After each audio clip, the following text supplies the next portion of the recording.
আপনি এটা লক্ষ্য করেছেন, আমরা অনেকেই ভাবি ভালো যখন লাগবে তখন কাজ শুরু করব, কিন্তু রিয়ালিটিটা একদম পুরোটাই উল্টো।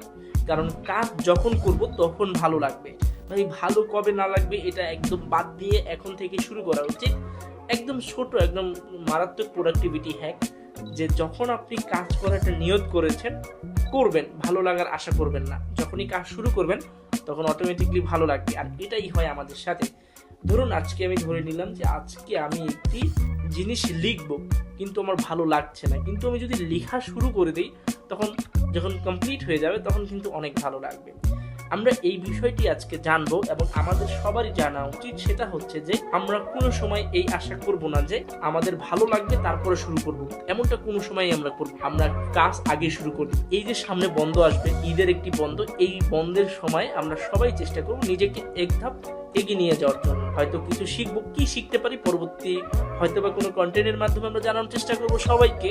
তবে এখন আমরা একটা জিনিস নিয়ত করি, আমরা সবাই শিখবো, জানবো এবং নিজেকে এগিয়ে নিয়ে যাবো ইনশাআল্লাহ।